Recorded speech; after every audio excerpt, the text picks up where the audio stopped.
안녕하세요. 뉴스반장입니다. 고위공직자 범죄수사처가 윤석열 전 검찰청장에 대해 수사에 착수했습니다. 공수처는 윤석열 전 청장이 옵티머스 펀드 사기 사건을 부실 수사한 의혹과 또 윤 전 청장이 한명숙 전 국무총리 재판에 허위 증언 강요 의혹 수사를 방해한 의혹 등 두 가지 고발 사건에 각각 사건 번호를 부여하고 지난주 윤 전 청장을 입건했는데요. 앞서 사법정의 바로세우기 시민행동은 2019년 옵티머스 펀드 사기 사건을 부실하게 수사한 혐의로 윤석열 전 청장과 검사 2명을 공수처에 고발했습니다. 이 단체는 이어 3월에는 한명숙 전 국무총리의 뇌물 재판 과정에서 검사들의 허위 증언 강요 의혹 수사를 방해했다며 윤 전 청장과 조남관 전 대검차장을 함께 고발했는데요. 이런 공수처의 움직임에 대해 야권은 대권 후보인 윤석열 죽이기라고 반발하고 나섰는데요. 공수처가 국민 신뢰를 잃고 여권도 등을 돌리자 윤석열을 사전에 멱살잡이하며 정권의 충성을 시도하려는 의도라는 겁니다. 그러니까 윤석열의 칼을 빼들어 추락한 위상을 되살리려는 공수처의 궁여지책으로 현 정권 및 지지자들의 호응을 겨냥하고 있다는 건데요. 이에 대해 시사평론가인 이상희 세명대 교수는 일반인 윤석열이 대선 후보가 되면 수사가 어려워지게 되니 정치적 의도를 갖고 처벌받기 힘든 직권남용죄로 수사를 서둘러 진행하는 것이라고 주장했습니다. 전 광주지검 순천지청장 출신 김종민 변호사는 정권이 공수처를 이용해 대통령 선거에 직접 개입하겠다는 선언이라며 군사 정권보다 더한 정치 공작이라고 맹비난했는데요. 하지만 고발 내용을 자세히 살펴보면 이런 주장과는 너무나도 상반된 내용임을 금방 알 수 있습니다. 공수처가 입건한 사건은 유죄 입증이 힘든 직권남용 권리행사 방해죄이기 때문인데요. 실례로 이 죄는 입증하기도 소명하기도 힘든 죄인 거죠. 유죄로 확정 판결을 내기가 너무나도 힘들고 애매한 죄명이기 때문입니다. 직권남용 권리행사 방해 혐의인데 네. 이걸로 유죄 나오는 경우 거의 없습니다. 확률이 거의 없고. 그래서 이걸 이제 야당에서는 윤석열 탄압이라고 프레임을 잡는데 거꾸로 윤석열 피해자 코스프레 하기 딱 좋은 구도예요. 이걸로는 유죄가 난 경우가 거의 없다. 거의. 사례를 찾기 힘듭니다. 윤석열 전 총장은 이제 대선 주자로 거의 뭐 지금 활동을 하고 시작했죠. 앞으로 공보 업무를 담당할 대변인으로 이동훈 조선일보 논설위원을 선임했다고 합니다. 선임할 수 있죠. 이동훈 기자가 쓴 기사를 검색해 보시면 이제 성향을 알 수 있을 것이고 참고하시면 되겠고요. 어쨌든 공수처가 윤석열 전 총장을 고발한 시민단체가 고발한 사건의 수사를 착수한 걸 두고 왜 하필 지금이냐 윤석열을 때리는 것이다. 앞길 막는 것이냐. 정반대라고 저는 봅니다. 정반대로. 앞길을 어떻게 막아요. 이걸로 기소도 못할 거라고 봅니다. 저는. 자, 혹은 기소한다 한들 설사 유죄가 난 경우가 없어요. 거의. 하지만 여권과 진보 진영에서 공수처의 윤석열을 향한 수사를 환영하고 있지만 자칫하면 그의 대선 행보에 사전에 면죄부를 주는 게 아닌가 하는 우려도 나오는데요. 그래서 공수처가 고의적으로 윤석열 구하기에 나선 것이 아니냐는 의문이 드는 거죠. 물론 이건 제 생각인데요. 저와 같은 생각을 하는 분도 다소 많이 계신 걸로 알고 있습니다. 그건 공수처가 짧지만 저희에게 보여준 일련의 행보를 보면 알 수 있는 거죠.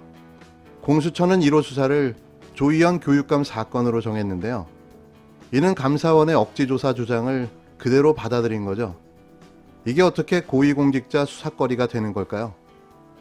정교조 부당해고로 인한 인사에 대해 해고 복귀 조치를 직권으로 진행했다는 이유가 공수처 수사 대상이 된다는 말인가요? 이런 행보가 기우의 반증인 겁니다. 또 자칫하면 윤석열의 체급을 더 키워줄 수 있다는 우려도 제기되는데요.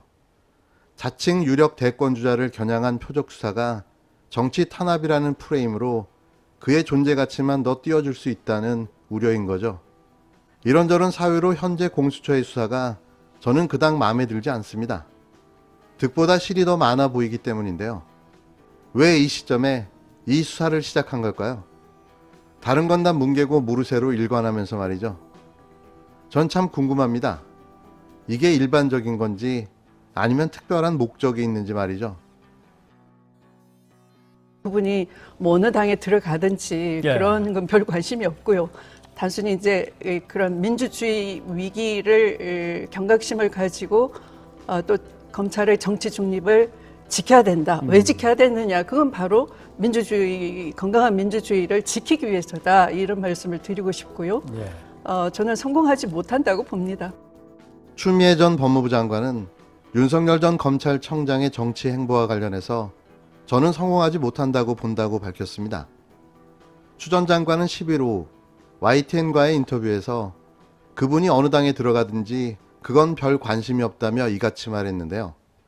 추 전 장관은 촛불 혁명이 가능한 나라, 대통령도 탄핵한 나라인데 정치 검찰에 대해 방심할까 위기감을 안 느끼는 분들이 많은 것 같다며, 그러나 민주주의 위기는 나라의 민주주의 의식 수준이 높다고 해서 민주주의가 튼튼한 것이 아니고 방심하는 사이에 한순간 추락할 수 있다.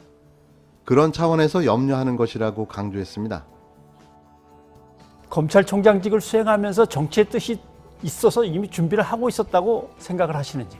이분은 미리서부터 정치할 의사를 가지고 정치 준비를 하고 있었고, 검찰권을 본인의 정치 준비를 위한 발판으로 예. 활용을 하고, 또 검찰 조직 자체를 본인의 정치 준비를 위한 그 조직으로 만들고 있었구나라는 걸 알게 된 것이죠. 윤 전 청장이 검찰청장을 수행하며 정치를 미리 준비했다고 보느냐는 물음에는 그렇게 보고 있다. 제 주관적인 인식이 아니라 그동안 세간의 세평, 또 정치권에서 김종인 전 국힘당 비상대책위원장, 이런 분들이 상당히 부추기면서 해온 말이 있었다며, 퍼즐을 맞추면 이분은 미리 정치할 의사를 갖고 준비하고 있었다고 말했습니다. 그러면서 검찰 조직 자체를 본인의 정치 준비를 위한 조직으로 만들고 있었구나 라고 언급하며, 오늘 대변인을 보수 언론사 관계자로 지명했다는 뉴스도 나오고 본격 정치 행보를 하는 것이다. 검찰청장이 대권에 직행하는 것은 헌정사상 초유의 일이라고 언급했습니다. 징계를 추진하셨던 내용이고 또 직무정지까지 추진을 하셨기 때문에 수사에 들어간다고 하니까 어떤 생각이 드십니까? 효력정지 가처분이라는 건 이제 그 임시의 처분인 것이고, 예. 뭐 그런 급박성이 있는지 하는 것이고, 근데 본안은 이미 윤 전 총장 스스로가 증명을 하고 있어요. 스스로 지금 대선으로 직행하고 있지 않습니까? 본격적인 정치 행보를 스스로 하는 거거든요. 그러니까 검찰총장의 대권 직행, 이건 헌정사 초유의 일이고요. 징계 의결서에 담은 것은 바로 그런 것을 경고한 겁니다. 이게 민주주의의 위기를 초래할 수 있다 하는 것을. 고위공직자범죄수사처가 윤 전 청장 고발 사건 수사에 착수한 것과 관련해선 당시 절차적 정당성에 대해 신경을 썼지만, 그럼에도 검사 징계법에 대한 법원의 이해가 상당히 부족했다며, 본안은 이미 윤 전 청장이 스스로 증명하고 있다. 실체에 관한 심리에 대해 전혀 염려하지 않는다고 말했습니다. 대선 출마 여부 가능성을 묻자 촛불 혁명은 우리가 다시 일으켜야 되는 것이고, 또 개혁에 대한 저항 세력에 다 기가 꺾여 있는 상황에서 가만히 있을 수 없다는 마음이 들끓고 있는 것 같다며, 우리가 다시 전열을 가다듬어야 한다고 마음이 다시 모이는 것 같고, 또 거기에 제 헌신이 필요하다면 떠안을 각오가 돼 있다고 여지를 남겼는데요.